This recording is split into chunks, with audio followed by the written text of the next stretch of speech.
everyone, and welcome back to Amplify Agile, where we talk about all things Agile. I'm your host, Tracy Yen, and in today's episode, we're going to dive into the basics of Agile Program Management.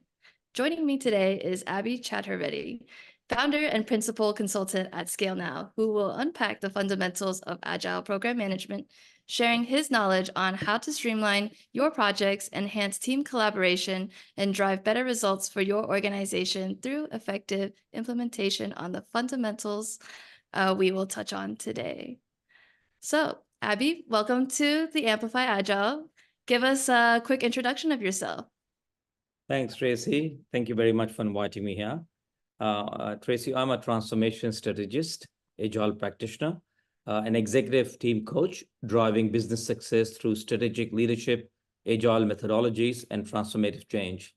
I founded scalenow, which is a boutique part-time consultancy, a consortium of like-minded professionals leveraging each other's competencies and capabilities.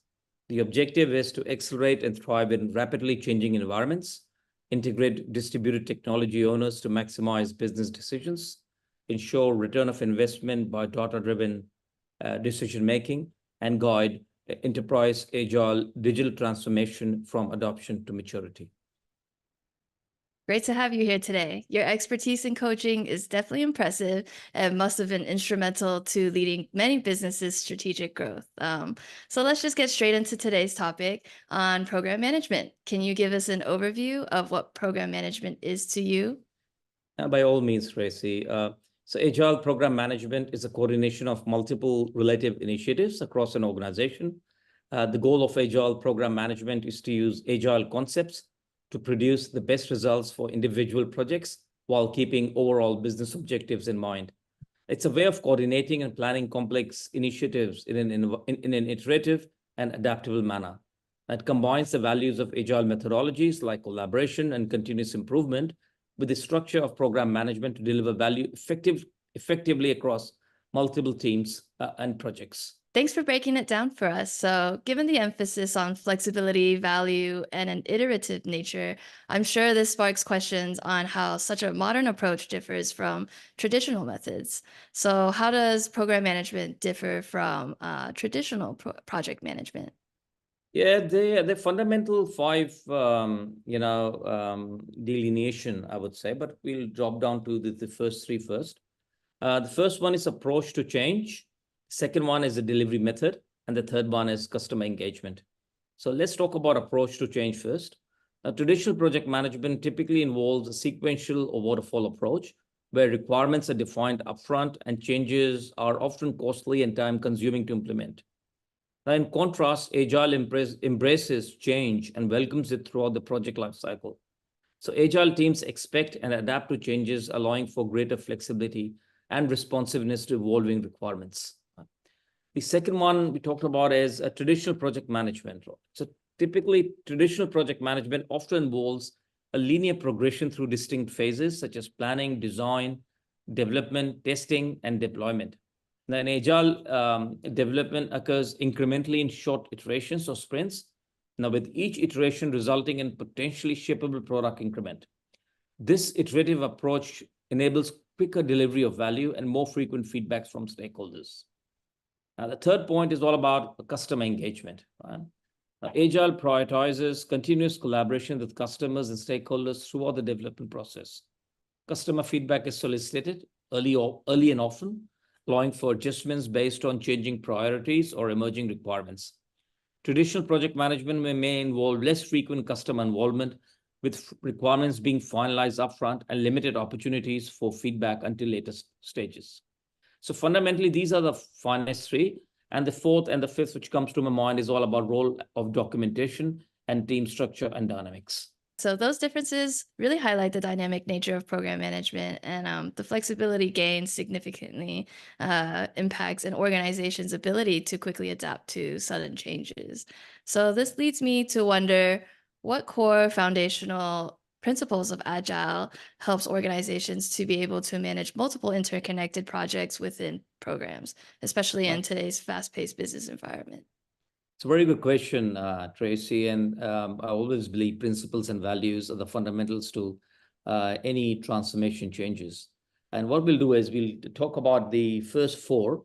They potentially are 12 principles which we follow, but let's look at the first four. And if you get a good understanding of the first four, then the remaining ones are secondary. So the first one is you must take an economic view. The other one is you should base your milestones on objective evaluation of working systems. And the third one is customer collaboration over contract negotiation. The fourth one being sustainable pace over burst of speed. So these are potentially four ones. And just quickly go deep dive into one of those. So take an economic view, right? Focus on delivering value. Early ensures resources are directed towards features and functionalities that truly believe the customer. That truly benefits the customer, reducing waste from unnecessary features. Now, the second one being you base milestones on objective evaluation of working systems. So base milestones on objective evaluation of working systems by first defining clear objectives and identify key performing indicators. Set specific milestones aligning with these KPIs and established criteria for evaluation. Regularly assess the working systems against these criteria, adjusting milestones as needed, right? And then celebrate achievements and use feedback for continuous improvement, ensuring progress towards project goals.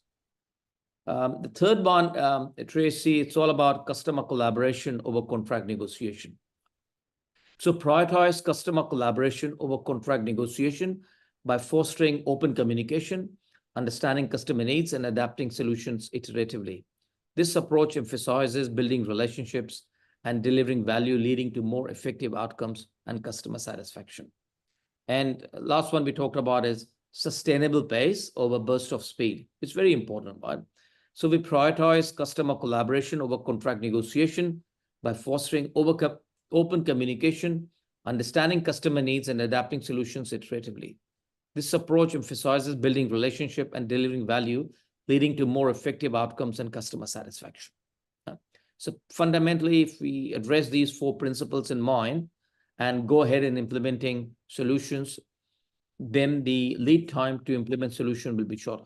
Now, if we get the basics right, we'll be able to drive agility faster. That's a good one. Yeah, bring it back to the basics.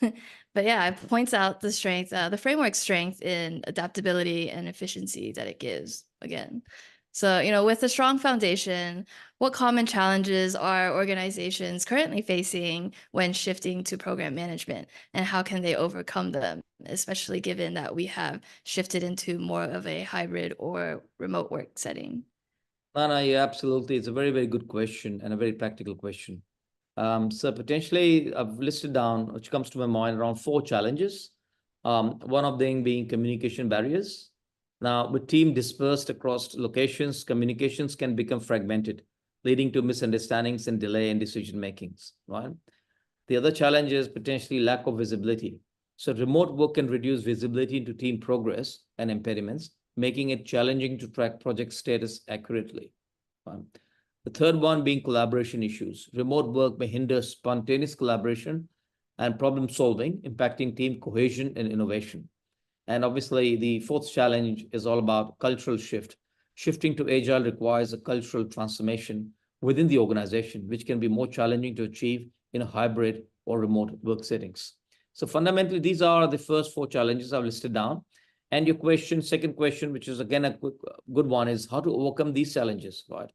So in order to overcome these challenges, we should utilize Agile tools, provide training and support, implement Agile project management tools that provide visibility into project progress, enable real-time collaboration, and facilitate remote team coordination. And target process is a clean short example, which does which has all of these features. Now, the other one is promote virtual collaboration. Encourage virtual collaboration through virtual meetings, collaborative document sharing, and online brainstorming sessions to foster team engagement and creativity.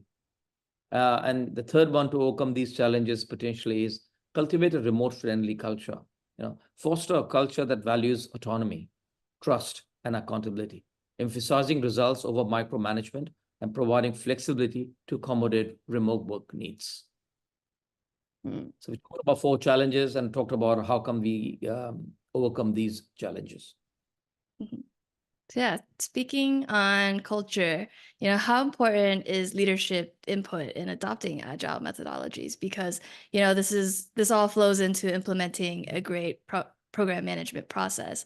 And, how should organizations select the right agile framework, such as Scrum, Kanban, or even SAFe, for their needs to back this program management process? Yeah, I think it's a good question, Tracy. There's two questions to this. First one is important and is leadership input in adopting agile methodologies, and the second one is how should organizations select the right agile framework. So let's talk about the first one, which is stressing the role of leadership in championing agile transformation and creating an enabling environment. And the first most important is to setting the vision. Right? Leaders define the overall direction and goals that align with Agile's focus on flexibility and customer value. The second one is creating a culture of agility. Leaders model the behaviors needed for Agile success, collaboration, experimentation, trust, and empowerment, right? Providing resources and support. Agile transformation requires investment in training, coaching, and potentially new tools, right? And then leaders should also remove obstacles. Leaders address roadblocks that hinders agile teams, such as outdated processes or rigid policies. And potentially the fifth one comes to my mind is championing change. So leaders actively promote the benefits of agile, celebrate wins, and address resistance within the organization. So ultimately, the right agile framework will vary depending on the unique needs and circumstances of each organization. Now, it's essential to involve key stakeholders, including leadership, project team, and agile coaches in the decision-making process to ensure alignment with organizational goals and an adaptation of agile methodologies. That is potentially a role of leadership. Now, I'll come back to your second question, which talk about criteria for selecting the right agile framework, right? So I would come back to mine is there's fundamentally three domains which should be taken into consideration. The first one is organization size, project complexity, and team experience, right? So organizational size, smaller companies with limited resources and smaller team frameworks like Scrum or Kanban are often well suited. Now, these frameworks provide simplicity and flexibility and allowing teams to focus on delivering value iteratively and adapting to changing requirements quickly. Then on the larger enterprises size, you've got larger enterprises. They may benefit from frameworks like SAFe, Scaled Agile Framework, due to the ability to scale agile practices across multiple teams and business units. So SAFe provides guidance and structure for coordinating large-scale initiatives, ensuring alignments and maximizing value delivery at scale. Right. The other one is project complexity, certainly, right? So project complexity is all about for projects with relative low complexity and well-defined requirements. Kanban may be well-suitable agile framework. Now, Kanban focuses on visualizing workflow, managing work in progress, and optimizing flow, making it ideal for streamlining processes and improving efficiency. Now, some of the projects could be of high complexity, right? And projects with high complexity and evolving requirements may benefit from frameworks like Scrum, which provides a structured approach to iterative development and frequent feedback.